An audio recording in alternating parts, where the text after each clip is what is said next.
এই ম্যাথটার ক্ষেত্রে আমরা লক্ষ্য করি এখানে dx আছে এবং নিচে x আছে এবং ভেতরে x to the power something কোনো পাওয়ার প্লাস একটা কনস্ট্যান্ট আছে।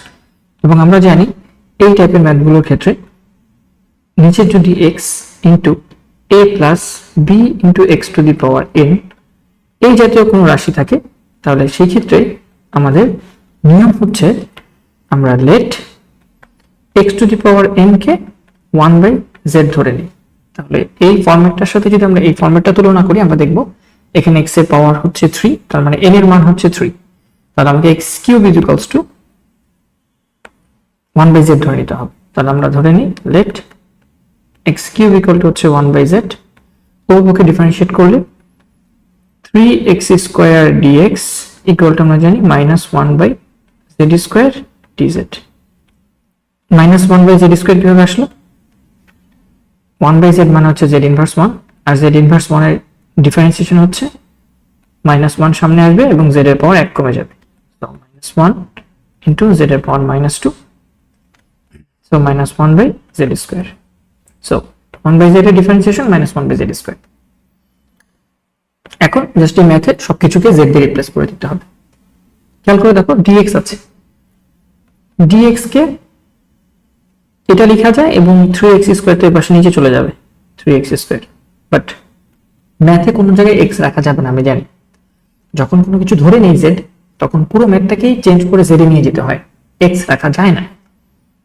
ইন দিস কেস কি করা যায়? আমরা যেটা করতে পারি, আমরা যদি বড় লবকে সাপোজ x স্কয়ার দিয়ে গুণ করি তখন কি হয় দেখো তো, x স্কয়ার আর x স্কয়ার, তাহলে উপরে থাকে হচ্ছে ইন্টিগ্রেশন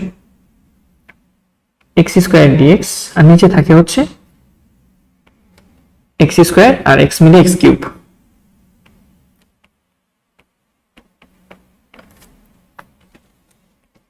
এখন আমরা এই x স্কয়ার dx কে লিখে দিতে পারি 1/z স্কয়ার ইনটু 3।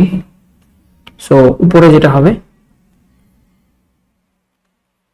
উপরে হবে হচ্ছে -1/z স্কয়ার, এই 3টা হচ্ছে নিচে চলে যাবে, সো 3 আর dz নিচে হবে হচ্ছে x কিউব, x কিউবের মান হচ্ছে 1/z, এটা হচ্ছে 1/z into x cube plus 2। So x কিউবের মান তো তুমি ধরে নিছো 1/z প্লাস 2, সো এটা হচ্ছে 1/z প্লাস 2। এবার খেয়াল করে দেখো ভেতর থেকে তুমি যদি z টাকে কমন নিয়ে আসো, বাইরে নিয়ে আসো, তাহলে কি হয়? তুমি z দিয়ে যদি লসাগু করো এখানে হবে হচ্ছে 1 প্লাস 2z, নিচে হবে z। সো এই 1/z আর এখানে একটা 1/z আছে, দুইটা মিলে 1/z স্কয়ার নিচে, আর উপরেও দেখতে পাচ্ছি -1/z স্কয়ার, কাটাকাটি গিয়ে উপরে থাকে শুধু 1/3। বুঝতে পারতেছো তো না? যে এখানে দেখো 1/z প্লাস 2, আমরা z লসাগু করি তাহলে থাকে হচ্ছে 1 প্লাস 2z। এই 1/z আর এখানে একটা 1/z আছে, দুইটা মিলে নিচে রাশি হবে 1/z স্কয়ার, আর উপরে আছে দেখো এই যে 1/z স্কয়ার। সো এটা 1/z স্কয়ার কাটাকাটি যায়, জাস্ট -1/3 উপরে থাকবে, এটাকে আমি -1/3 কে বাইরে রেখে ইন্টিগ্রেশন, উপরে থাকে হচ্ছে শুধু dz আর নিচে থাকে হচ্ছে এখানে থাকে হচ্ছে 1 প্লাস 2dz, 1 প্লাস 2z। এই পর্যন্ত আশা করি কার কোনো সমস্যা হওয়ার কথা না, খুবই সিম্পল একটা ম্যাথ ছিল। এখন খেয়াল করে দেখো নিচে যে জাতীয় রাশি আছে 1 প্লাস 2z, উপরে কিন্তু কিছু নাই। আমরা জানি যে নিচেরটাকে যদি খেয়াল করে ডিফারেন্সিয়েট করি আমি কিন্তু উপরেরটা পাইতে পারি। নিচের রাশিটাকে ডিফারেন্সিয়েট করলে কত হয়?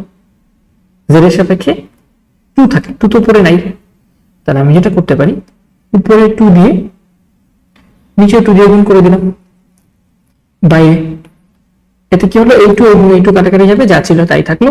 সুবিধা যেটা হলো এই নিচেরটা ডিফারেন্সিয়েশন উপরে পাওয়া গেল, 1 প্লাস 2z এর ডিফারেন্সিয়েশন হচ্ছে শুধু 2, সো 2টা উপরে পাওয়া গেল।